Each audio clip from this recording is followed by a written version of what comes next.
What's up? How you doing? Here we are. Beautiful evening today. Beautiful evening. I have my evening tea. Today we're having, I've had this the other day, but premium black tea. And this is made by Twin Ings. It says steep for 3 minutes. I do 5. And I have brand new honey. Brand new honey. Honey Pacifica, pure virgin, orange blossom honey. So, very nice flavor. Very nice flavor. So I'm going to put a little bit in here and stir it up.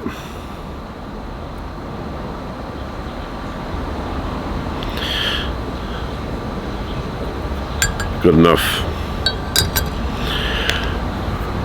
I had a friend years ago, old guy, World War II veteran, and I would go and visit him once in a while, and I would sit at his table, and right next to me he would have a container with silverware, and right after that was a bottle of molasses, grandma's molasses. And every once in a while I would see him making toast and then taking a spoon in the molasses and putting it on the toast and eating it. And there was always molasses there. Now I've had molasses in the past, maybe in my whole life. Maybe I've had it like twice, maybe once. Not a fan of that molasses, but people of a certain generation, they loved molasses. All right, so we take the bag out, give it a little squeeze, give it a stir.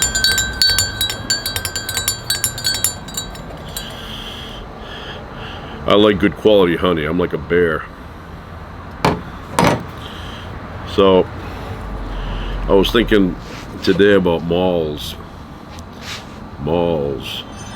In my time, malls, they were the place to go and hang out. If you had nothing to do, you'd go to the mall. Even if you didn't want to buy anything, you would go to the mall. And we had a mall about, I don't know, like 3 miles from my house. Opened up in the 60s, and that place was packed when I was a kid. Let's see how hot this is. Hot. Yeah, so when I was a kid, this place was packed. Everybody you knew was at the mall. You'd always run into somebody, a friend of yours, or some cousin or something. And the main store in the mall was Sears. Sears was the main store. So my parents never said, let's go to the mall. Maybe they didn't know the word mall, but they knew the word Sears. So my father would always say, let's go to Sears, no matter what time it was. Sometimes it was 7 o'clock at night, after school on a school night, and my father would be like, let's go to Sears. So we'd get in the car, and it was like a, I don't know, 7, 8, 10 minute ride. It wasn't that far. We'd go in there. There was a Hickory Farm, or Hickory Farms, I don't know which one. My father would always go through there. It was like a rotary, and he would get a salami. And then Sears was another, we would enter through Sears. And I had a friend in those days whose father worked at Sears. He was a salesman for refrigerators, stoves, heavy equipment. So we always would go by him, give him a little chit chat, and then we would move on. And there was a nice record store in there, a nice bookstore in the mall, and a grocery store. Now, fast forward to 2024, when you go to that mall now, it's a ghost town. Very few people in there.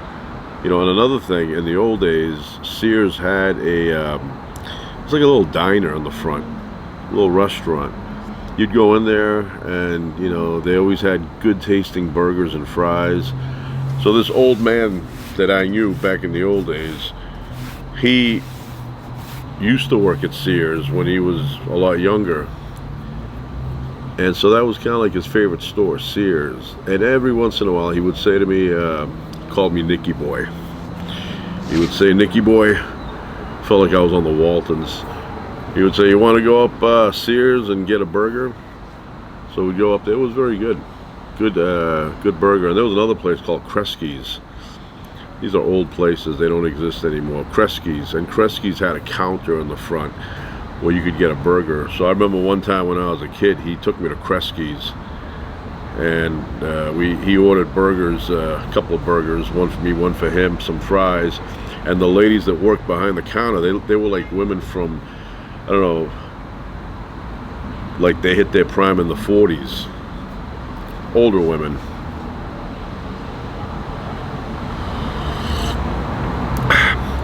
Delicious tea. So very nice evening right now. And I'm just, checking things out. Be cooking a little bit.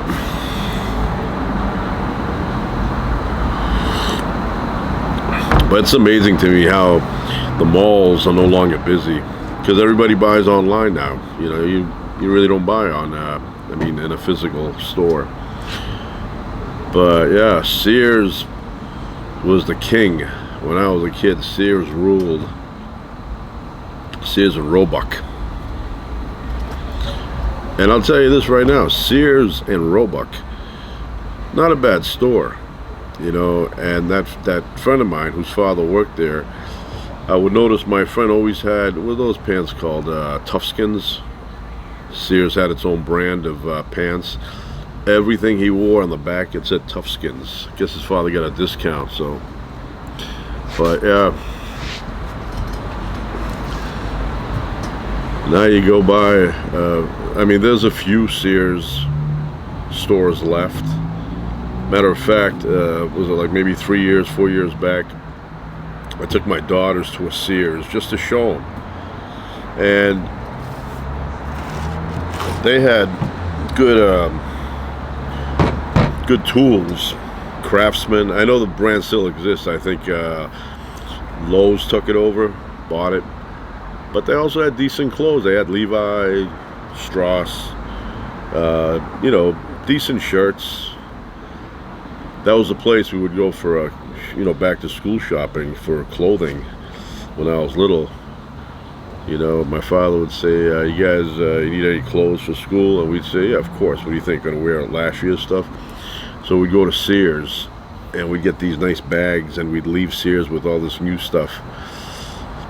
And then Bradley's was another store. That was back to school shopping for stationery, pens. And when I was a kid, I always bought things I knew I didn't need, but I felt if I had that stuff, I would enjoy school a lot more.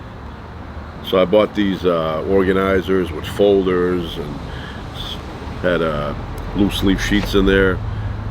So and a ruler. And so I remember going the first day of school in 5th grade, and I pulled out this organizer on my desk. Felt like I was working for NASA. I go, this is where it's at. This thing here, all my information is here. Had that like I was some secret scientist jotting notes down from my teacher. But yeah, it was things change. What else is going out of business now? Merv's, that used to be around Merv's. I suspect one day Ross, Shop for Less.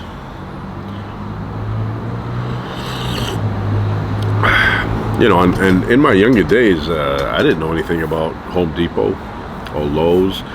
Even though Home Depot, they existed, but they were smaller. They were localized. When they got big in the, like late 80s, I thought that they were just created. It's like, let's put up a big hardware store. And then the amazing thing that happened, my father had a favorite hardware store that he would go to, and every every 4 or 5 years, that hardware store would expand. Started off as a little store. It sold nails, screws, small stuff. And then it purchased a lot across the street, and it started selling lumber. And then it purchased another lot further down, and then it purchased a place where they could pressure treat wood. And it was getting bigger and bigger and bigger, and it was packed. And I hated going in there as a kid because they would always bypass me. I was in line. It was like the lines were not well formed, so people would cut you. The adult contractors, they would cut you. And when you're a kid, you don't want to cause any waves. What are you going to say? Hey, I was here. They say, so what? Good for you. All right. So I remember when Home Depot arrived, and all of a sudden I started noticing fewer and fewer people going to these little stores, including the one my father would go to. And then one day, me and my father went there, and it said closed, going out of business. So we go, wow, this place is going out of business. And it went out of business because of Home Depot. So Home Depot opened up a place not too far from that location, a couple of miles. And all the contractors, all the carpenters, instead of going to this smaller mama papa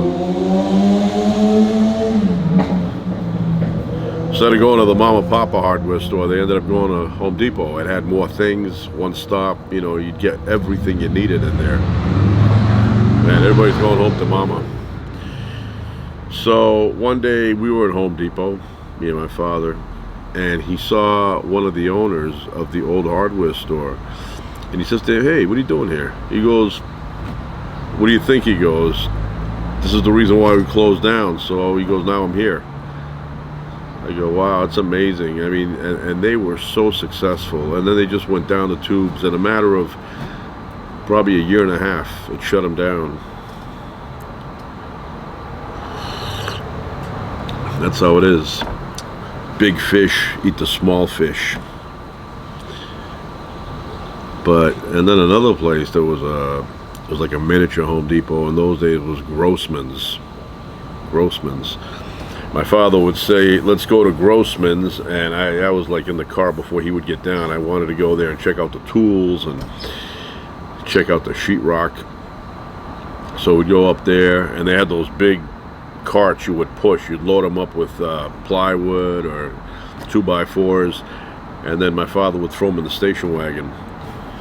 And even that went out of business, bankruptcy. Everything has a beginning and an end, everything. No matter how successful something is, eventually the day comes when it shuts down and goes out of business. Like Sears. Sears was a monster, out of business. And you'll see one day you're going to hear Best Buy. Maybe not in our lifetime, but eventually Best Buy will close its doors and go out of business because something else will come, something better. All these stores, they have a lifespan.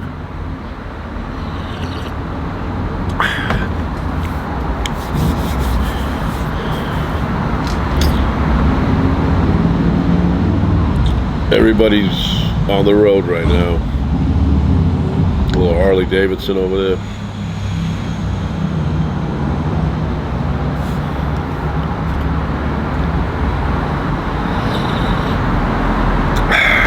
I'm a big fan of tea.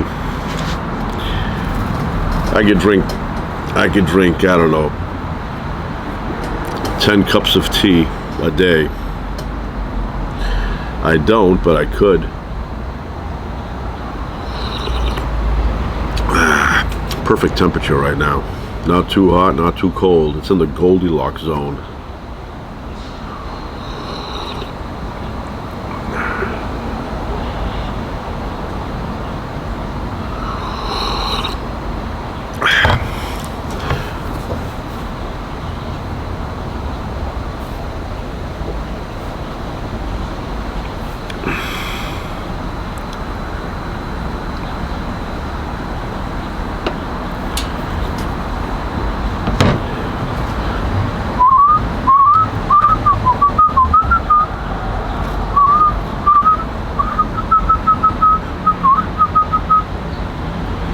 Whistling.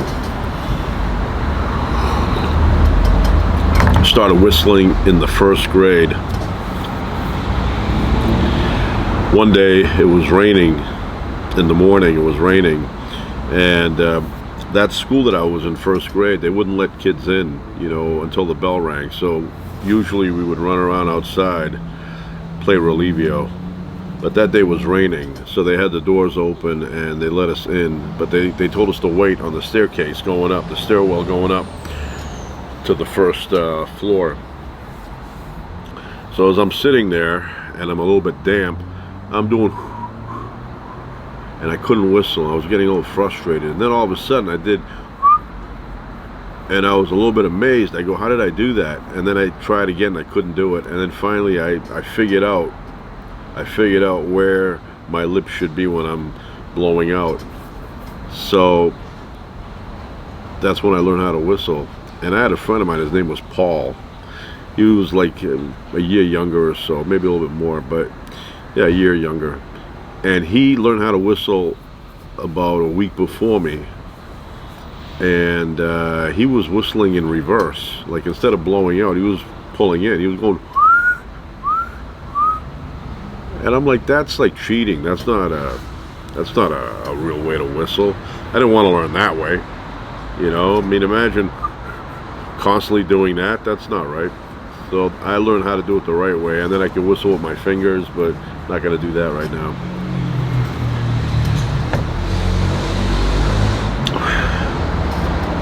It's important to know how to whistle. You can give yourself your own concert. And not only that, you can whistle to somebody who you don't know their name. You go, and they'll be like, yeah. And I go, hey, can you, if you don't know their name, instead of saying, excuse me.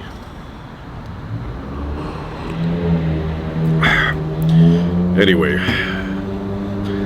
that's it for now. That's it. I'm gonna start cooking. Start cooking some fish. I have fish for everybody. This is different fish.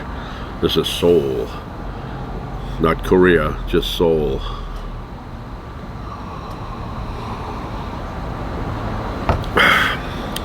That's it for now. Ciao.